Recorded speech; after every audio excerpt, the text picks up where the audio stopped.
capítulo 11, versículo 9.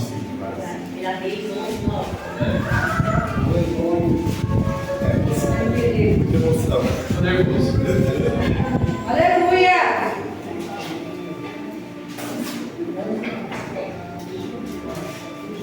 Todos encontraram? Amém!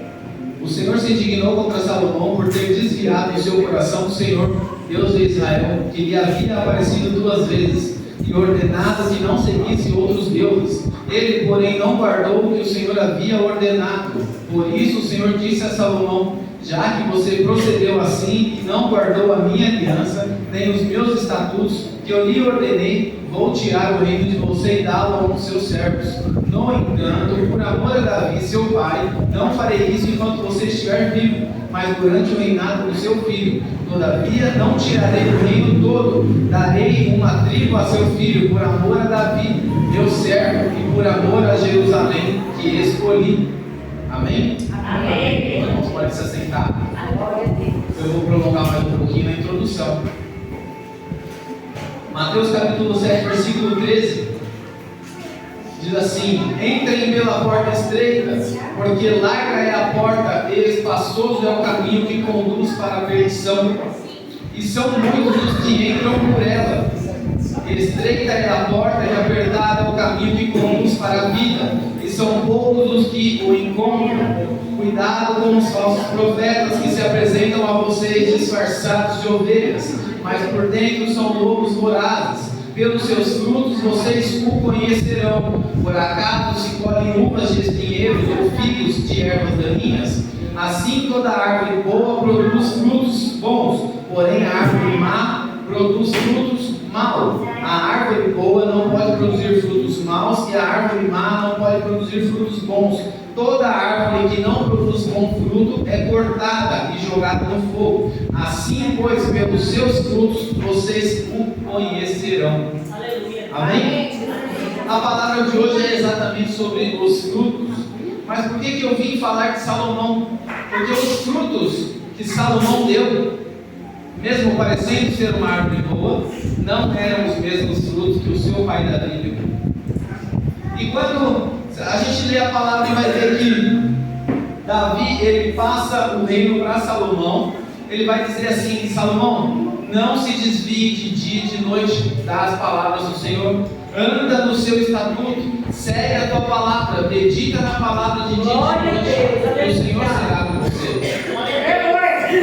E aí o Salomão, quando ele tem a primeira oportunidade, ele oferece o holocausto ao Senhor, e nesse holocausto o Senhor aparece a ele e diz assim: o que queres de mim? E o Salomão pede sabedoria. Em toda a sua sabedoria, eu percebi características de Salomão que não tinha em Davi. Davi, a gente vai ver que Davi, quando erra, quando acontece ali o adultério entre Davi e Betseba, o profeta Natan é usado para ir até Davi e corrigir o servo de Deus. E ali ele monta uma parábola, Davi entende, fala o que tem que ser decretado, e Natan fala: esse é você. E o juízo de Deus vem sobre ele. Mas no reinado de Salomão a gente vai perceber que isso não acontece. Em toda a sua sabedoria, não houve profeta capaz de lhe falar a Salomão. Porque Salomão, com toda a sua sabedoria, corrompeu os mandamentos do Senhor. Ele permitiu que altares fossem construídos, mesmo que fora de Jerusalém. Ele permitiu a idolatria, mesmo que fora de Jerusalém. E ali, o Senhor levanta um profeta, Aias, e esse profeta não vai falar de Salomão. Esse profeta vai falar com Jeroboão, servo de Salomão. Mas por que isso? Porque agora Deus só vem para anunciar que o reino vai ser dividido. O reino vai ser dividido por quê? Porque Salomão não seguiu os preceitos do Senhor. E aí Deus pega e entrega 10 tribos de Israel para um servo de Salomão chamado Jeroboão. Salomão até tenta matar ele, mas Jeroboão foge para o Egito, para onde Salomão não podia caçá-lo. E a gente vai entender que a própria Bíblia diz que o joio e o trigo tem que crescer junto. A diferença é que quando a gente vê o trigo e aperta ele, ele sai coisa boa. Mas quando se aperta o joio, ele sai veneno. E qual a diferença de um para o outro? Que eu e você vai ser conhecido para quando estiver no aperto. Não é para quando estiver bom.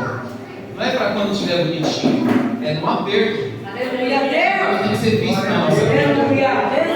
Salomão perece diante do Senhor porque ele não segue os estatutos.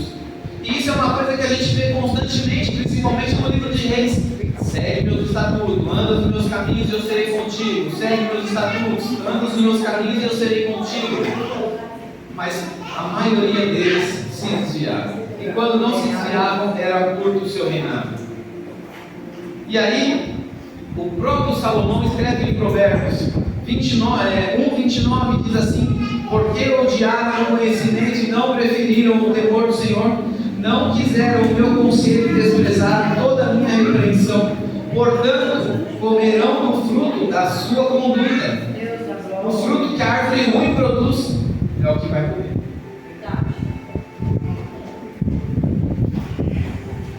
Pelos seus próprios conselhos se fartarão.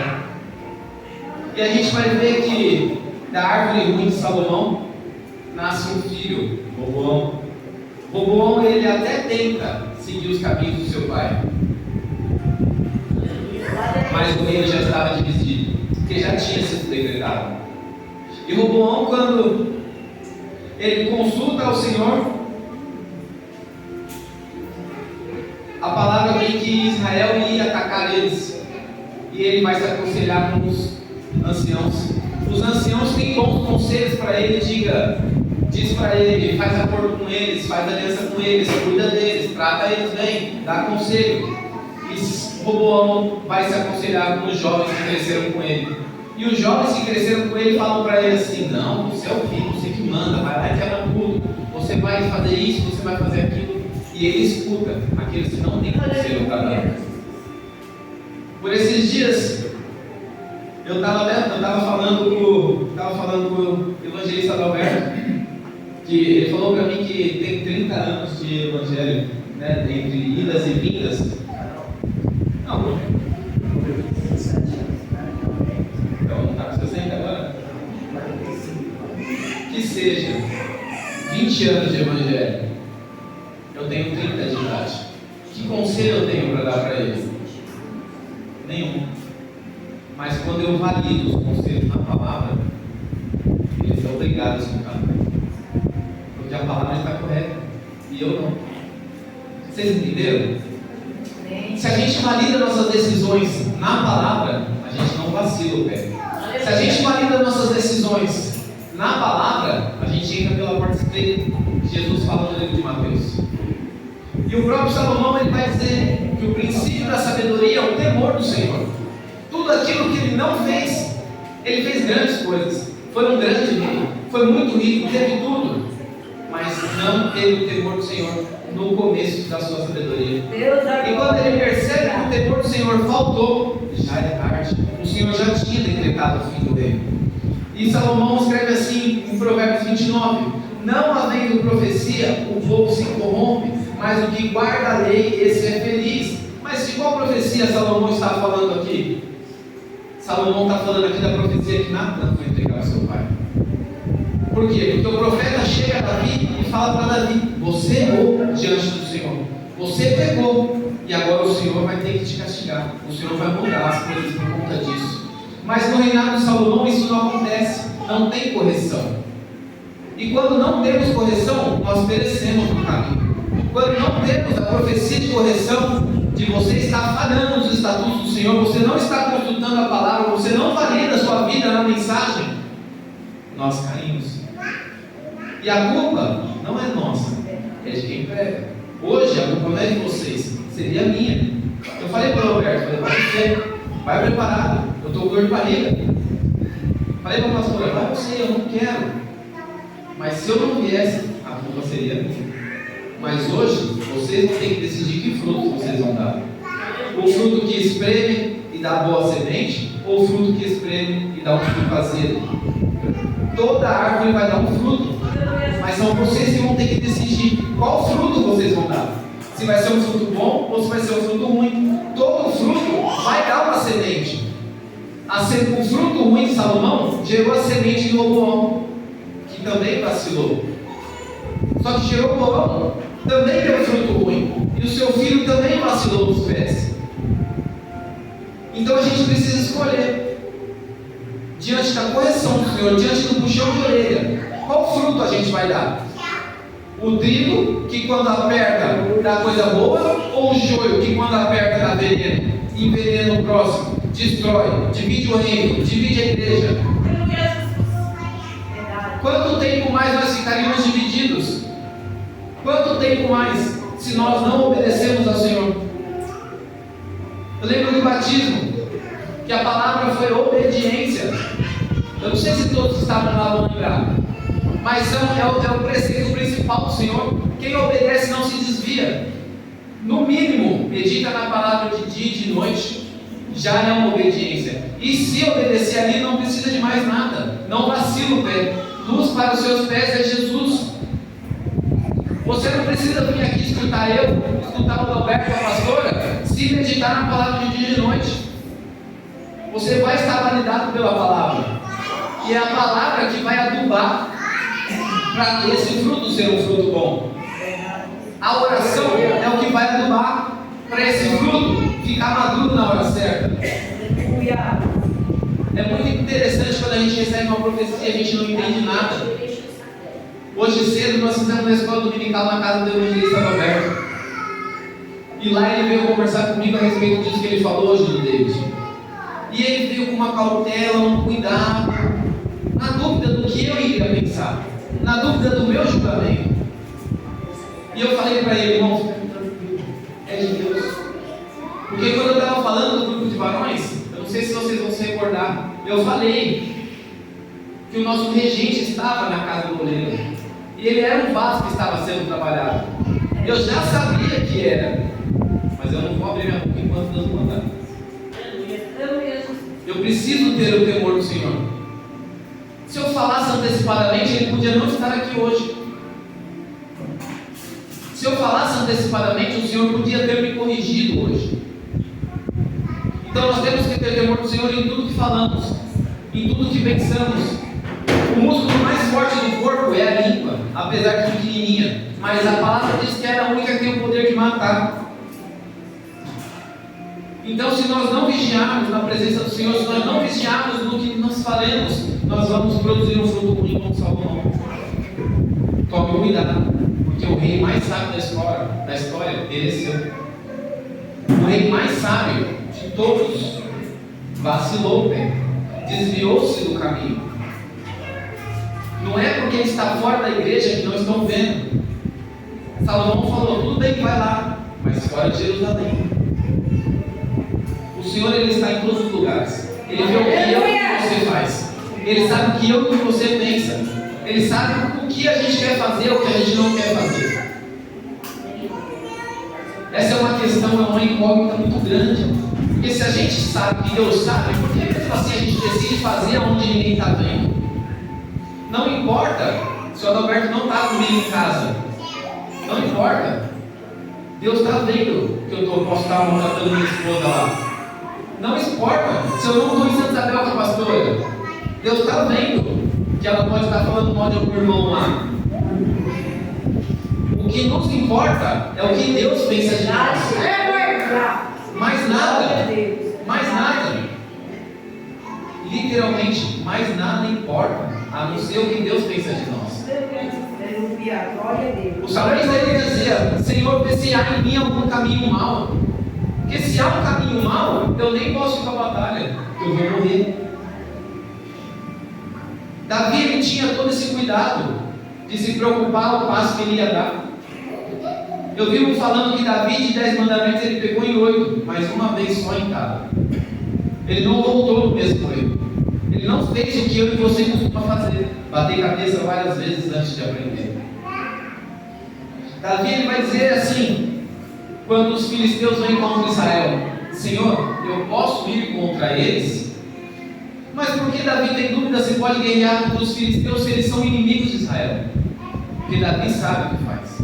Davi sabe que foram eles que deram abrigo para ele quando Saul estava perseguindo. Eles cuidaram de Davi. Então Davi também não podia ser desonesto com eles.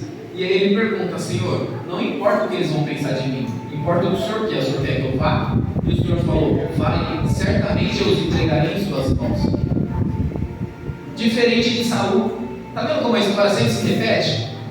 De Roboão, passamos para Salomão, Davi, já estou em Saul. Saul, quando Samuel, o profeta, vai dar uma profetada nele e vai falar: você está errado, você pecou. Ele responde o que para Samuel? Não deixe que o povo saiba que o Senhor não está comigo.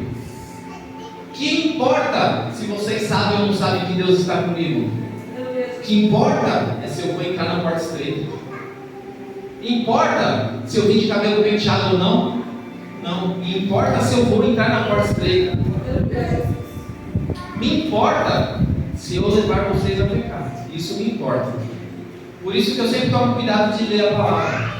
Às vezes parece muito mais lido do que pregado, mas é isso aqui que nos importa. O que a palavra nos valida para fazer sim ou não? O que a palavra nos permite? O que o Senhor deixa, o que o Senhor não deixa? Quais vão ser os meus e os seus frutos depois da repreensão? Depois que o Senhor apertar, vai sair um suco de laranja ou vai sair um suco de giló?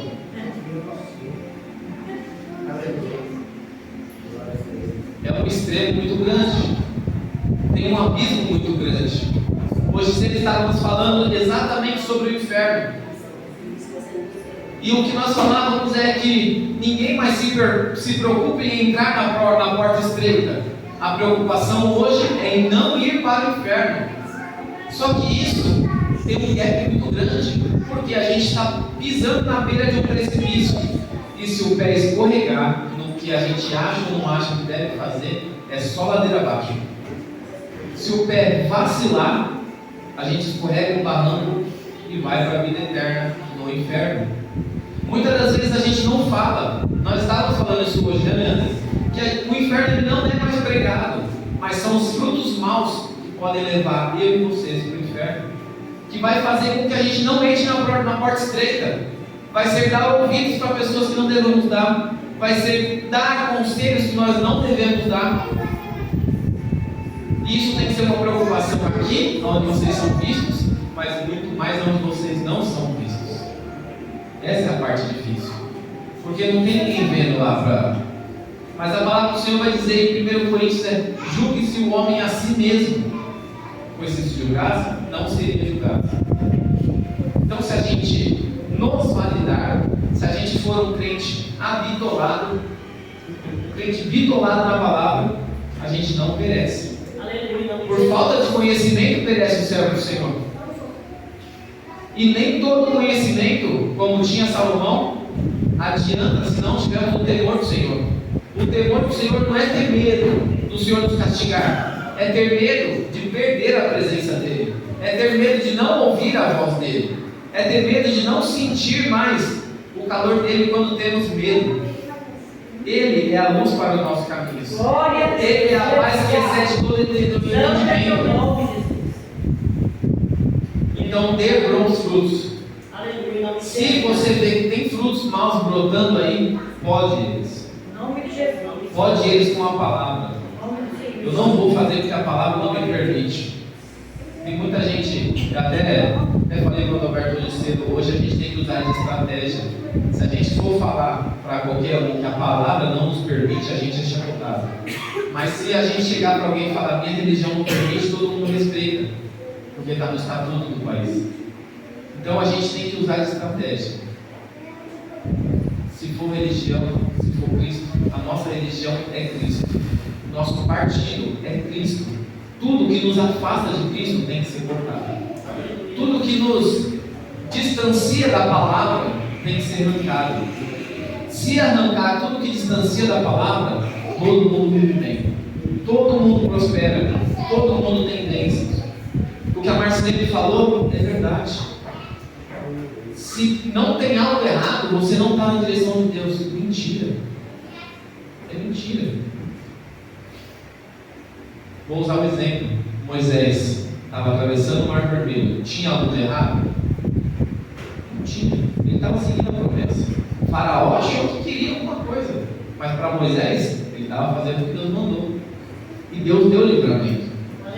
Então, pode parecer para o mundo que tem alguma coisa errada, mas para nós é só mais um livramento para contar. É só mais um testemunho para semear. É o nosso testemunho que semeia. É o nosso testemunho que gera fruto, que vai dar um suco. Se nós estivermos na palavra, nada consegue discutir com a gente, ninguém consegue discutir com a gente. Está na palavra, quer ouvir, quer, não quer, amém, tchau, vou embora. Como diz a palavra, sacode a poeira dos pés, é próximo. Não se preocupe com o que vão pensar, o que vão achar de você. Se preocupe com a sua validação na palavra. E tenha temor do Senhor. Amém? Eu agradeço a oportunidade e as palavras ao Senhor.